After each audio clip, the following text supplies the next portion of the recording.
Friends, after a discussion on Section 28 of the Indian Contract Act, where we discussed about agreements and restraint of legal proceedings, two other sections that are critical for concluding our understanding on the fundamentals of contracts. Before we go to, say, the issues on performance of a contract or issues of discharge or breach of contract, two fundamental sections are Section 29 and Section 30. Now, interestingly, friends, Section 29, among other things, does say that uncertain agreements are also void.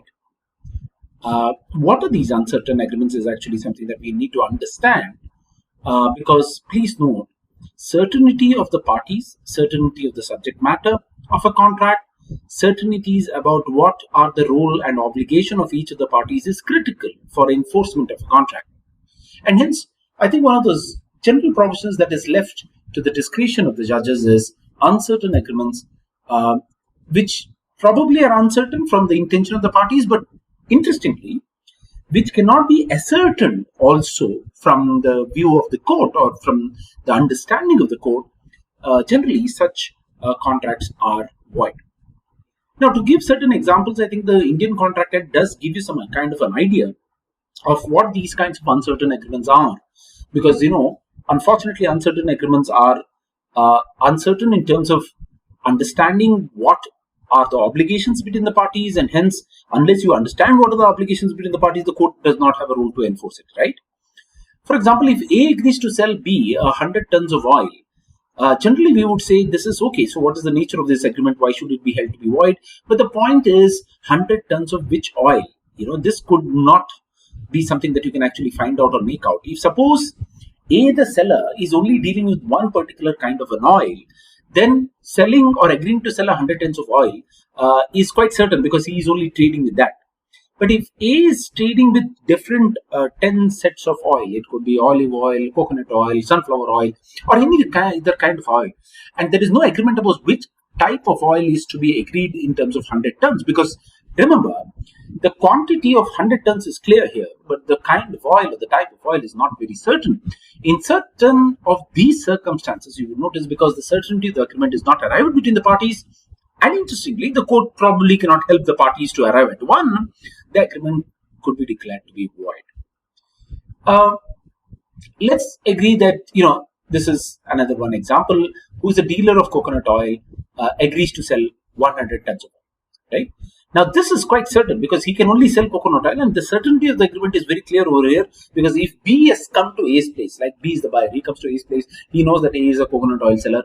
Of course, he does not have to mention which type of oil to be bought. So in this example, it's very clear that there is certainty in the agreement and this can be enforced. Now, again, another example of what you can talk about an uncertain agreement is that all the grains in my warehouse at Ramnagar. Now, what does all grains mean, right? Does it mean those that are packed, that are unpacked?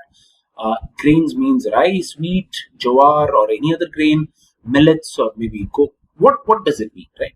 And when you say all grains, the quantity is completely not clear, or that the quantity is not clear, where it is going to be delivered is not clear.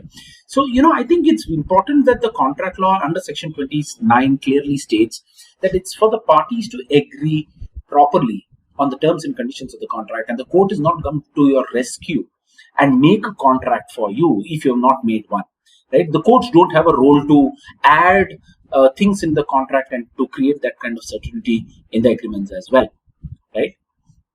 A agrees to sell B my white horse, right? I have only one white horse and I agree to sell it for 5,000 rupees or 10,000 rupees. Again, uncertainty on the consideration here would probably make such kinds of a promise uncertain promises, which probably could be held not enforceable under Section 29. These are some additional examples of the same, and you will notice that unless parties agree properly, the contract is not going to be held to be enforceable, right? So you just want to have a horse which can prove lucky, and you will say that if it proves lucky, I'll give you 5 pounds more. Now, this is completely uncertain about why horses would be lucky for you, in which circumstances it would be lucky for you. What does luck actually mean? Does it mean luck in your private life, professional life, or in a person? So some of these kinds of promises are definitely not enforceable. So the 5-point more for a horse, if it proves lucky, is something that cannot be enforced because of the uncertainty of the agreements, right? So I think Section 29 has certain important aspects in a traditional context, and it has an aspect in the current context as well. So finally, you will notice, if you agree to have an agreement in the future, right, that itself will create a lot of certainty, right? That cannot be a contract to make a contract. So you can't enforce such kinds of agreements because the certainty of the same has not been arrived at this point of time. Going forward, friends, you will notice that one of those aspects of certain or uncertain agreements can be looked in the current context of what usually in standard practice that is utilized is called the lock-in and lockout agreements. Now, interestingly, friends, these two agreements look one and the same, but they are not necessarily the one. What is a lock-in kind of an agreement? It is an agreement where parties say that, look, we will try and negotiate till we complete the negotiation, right? This is generally done in good faith, but what happens is when you call someone for negotiation, say it was for a merger of two companies or amalgamation of two companies. You don't want the negotiation to fail, so you just somehow say that it should succeed, and to succeed, you will not get up until and unless you succeed. So you will lock in yourself, right? Now, lock-in agreements and lock-out agreements are, they actually want parties at a negotiation preliminary stage to clearly state what is the purpose behind such kind of an agreement, and hence, till the purpose is accomplished, you do not have an option to go out. So sometimes it would look like it is restricting the parties. Sometimes it can look like it is attracting Section 27 because the freedom of trade is being infringed. But this is kind of, people use it as a tactics to ensure that negotiations succeed. So that's something that very often than not, such kinds of preliminary agreements are being drafted. However, you will notice that this is kind of a challenge also of the fact that, look, negotiations have so many details that have to be agreed upon. And at this point of time, to say that you are lock-in and you cannot lock out yourself, shows maybe there is no complete agreement between the parties. And they probably are not to be enforced because how much time can you give for the lock-in, right? If there is no time that is fixed, then do you expect parties to endlessly keep on negotiating and not going back and doing something else, right? So those challenges still continue to remain. And in the UK, they have very clearly held that incomplete agreements are definitely not going to be enforceable, right? What is an incomplete agreement? I think a lock-in agreement that does not have a time stipulation to lock in can be considered to be an incomplete agreement because time is the essence of every contract. You can lock in, but for what is the duration of time within for which the parties have to lock in has to be mentioned. If there is no time, then it has to be reasonable time. If no reasonable time is fixed, such agreements, for their kind of incompleteness or uncertainty about the purpose behind such lock-in agreements, can be held to be challenging Section 29 of the Indian Contract Act. Lock-in is only for negotiation, right? It is not for a contract or for some delivery or something else. So negotiation itself is kind of a bargain. And of course, the best position cannot be probably resolved through any kind of a deadlock provision. And hence, what is the purpose of the lock-in agreement has to be determined and arrived at, and without any cause. If a lock-in agreement is made and without any time for that cause, if a lock-in agreement has been made, probably the court may not hold it as being enforceable. Lockout agreements, on the other hand, have been called as exclusive agreements. They are agreements where you want both the parties only to deal with each other, right? You lock out any third party who may intervene in the contract, or who may disturb the contract, or who may abet the contract from being interfered. So you lock out the opportunities of entering into a sale from someone else. That's what a lockout agreement can look into, right? So that's one other description of how these agreements are being made in modern context. But again, because of the nature of this agreement, where they try, it looks like it restrains the freedom of contract. It looks like what is the purpose that is going to be achieved from this contract. These kinds of contracts can be actually challenged before a court of law. Interestingly, following this lock-in and lockout agreements, the parties can actually go forward and give or issue what is known as the letter of intent, and this can be done so to have negotiations in the future as well. If those agreements do not work at this point of time, you can actually give it a second shot or a second opportunity as well. Now, if you go to the UK and in common law, these two kinds of agreements have been tested already. We also have an Indian case that we'll come to a little bit later. And, this Wallford versus, Mills case of 1992, it was an interesting case where Mills, he owned a company and it carried on the business of photography. And in 1986, they decided to sell this business, right? And the business received a 1.9 million pound offer from a third party. In the meantime, Wallford entered into negotiations with Mills as well. So there was one offer that was already pending. And at the same time, of course, when a property is on sale, when a business is on sale, you will get many offers. Now, Wallford entered into a negotiation. He started negotiating. He was also interested to buy. And he offered a higher price. And he said, I'll give you 2 million pounds. Right? So that is more than what was received in the first instance. Now, in a telephonic conversation between the parties,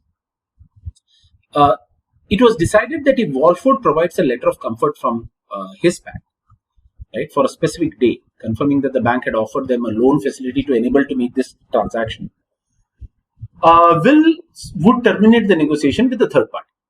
That means he'll confirm with Wallford. So Wallford, what he had to do is to give a comfort letter, and as soon as the comfort letter does, Wills will stop selling or giving any kind of acceptance to the offer that was received from the third party. This was the facts of this case, right? Unfortunately, Mills went back on his word and he sold the business and the premise to a third party who was giving him only 1.9 million pounds.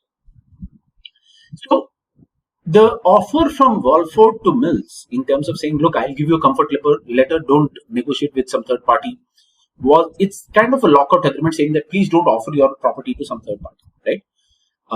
You have to do business only with me and not with anybody else. Can this be made enforceable? Was the question that was taken in this case. Now, the courts have said very clearly a couple of things. Now, a lockout agreement where, a party gives advance money for booking a property, it's like saying in India that we can do agreement to sell, right? So you can book the house, you can take 3 months, you can go to the bank, take a loan, get a letter of comfort, get the money and then do the proper sale. In India, it works, right? But remember, the agreement to sell, which in this case looks like the lockout agreement, is time bound. So you have only 3 months to close the sale. And when you make the agreement to sell, you have to give an advance money. You have to book it. There has to be consideration. There has to be a consideration even for the lockout agreement. And there has to be a time stipulation about when can the parties go ahead and conclude the agreement between themselves. If none of these is mentioned, then such an agreement is definitely not going to be enforceable because it is not supported by any kind of consideration. Right? So Mills' sell in this case to a third party is very much valid because what Wallford did was not supported by consideration. It was not supported by the fact that there was a time constraint within which he can actually give the letter of comfort and close the agreement to sell, and there is no documentation that can support Wallford's claim to hold that such a contract is enforceable by law. So this is kind of a very interesting start to this kind of a contract. And, wherever you talk about negotiations, the negotiations have to have a time frame. If you think negotiations have to have some legally binding effect, then there ought to be consideration, or else, there is no support to such kind of promises and claims that can be settled between both the parties. Coming to the Indian case, this was a case of 2015, a very interesting case that involved Dilip Chhabria, DC Design, with an entity called Swift Initiative Private Limited. This was a franchisee agreement, very interesting one, which had a 5-year kind of lock-in. Naturally, franchisee agreements, you have to have that exclusivity, right? And you have to say that, look, parties are locked in for 5 years and they cannot probably leave the contract unless they have given notice. So neither parties can actually terminate their contract. Such kinds of exclusive franchisee agreements are very much valid. But the point is, does it exclude the principal itself, right? So that's the whole initiative that happened in this case. Now, what happened was Dilip Chhabria, he entered into franchisee contract with Swift Initiative, who are the petitioners in this case. So Swift Initiative was the franchisor, and DC got the franchisee. Yeah. So no, sorry, it was the other way around, right? So in this case, it was DC Design that wanted to give the franchisee contract, and Swift Initiative got this for 5 territories, namely Lucknow, Noida, Gurgaon, Ludhiana, and Chandigarh. Okay, so DC Design wanted to give franchisee, so they were the franchisor. Swift Initiative was the franchisee. Now, the petitioners in this case, Swift Initiative, they were given this exclusive right to operate in these 5 territories. So most franchisee contracts can also be exclusive and non-exclusive, right? And they were supposed to open showrooms in these 5 territories, and for 5 years this was to be lock-in. So it was confirmed that they have to represent DC Design. They had a confirmed territorial access also, and only on notice and giving the grounds for breach it could be terminated. So that was what was there in the contract. Now, unfortunately, the petitioner Swift Initiative did not open any showroom, right? They did not honor the franchisee contract, and some of the showrooms that they opened got also closed down. So DC, Dilip Chhabria, then decided that he will open his own showroom in one of these territories. But Swift Initiative went to the court and sought an injunction, saying that, look, how come, we have the exclusive right? How can, Dilip Chhabria open his own showroom? Only we can do it because we have the exclusive right to do so. So, interesting question before the court was, look, if there is an exclusivity that is granted to a franchisee, does it bind the franchisor as well, right? Exclusive right to you as a franchisee as against other franchisees, right? But does it include the franchisor as well, right? That the court said, sorry, it does not, right? So in this case, the petitioner could not seek injunction because the franchisor was free enough to go and establish his own property. So exclusivity does not mean that the franchisor cannot do his own business in those territories. It only meant that in these territories, the franchisor will not have any other entity apart from the one that was given this franchise, and only Swift Initiative will have that exclusivity. However, the court noticed in this case that Swift Initiative themselves had not started operating or opened shops, and hence, they were in actually fault of the contract itself, and hence they could not object to the showroom that was being opened by DC Designs. So this kind of a lock-in period of 5 years is not, entirely going to be enforceable if the franchisee does not work out his own way of dealing with this contract. The last case on section 29 is this case of Indian Tobacco Limited versus Oberoi Mall Private Limited, 2010. It's a Supreme Court judgment. It's interestingly that in this case, it was an ordinary contract of a lease agreement and lease plus amenities agreement that was to be granted to ITC Limited in Oberoi Mall. Right, ITC had its own kind of a hotel business, so they took on lease a premise in Oberoi Mall. They entered into a lease agreement and an amenities agreement, because amenities agreement is about the use of common space in the mall, right? Because if you're a hotel inside a mall, you expect the hotel guests to use the mall facilities as well. And when they entered into this contract, there was a lock-in period of 60 months, right? Which means around 5 years, as in the previous case. Interestingly, the petitioners, they did not, establish their business. They had an afterthought of it, and the respondent, that is Oprah Mall, forfeited the security amount. Plus, they said, look, if you're not occupying the premises and if you're not establishing for the 60 months that is remaining or what is left over, you have to pay us the unpaid rent, right? Because that is how this lease agreement works. So every lessee has to pay the rent for the property that he uses.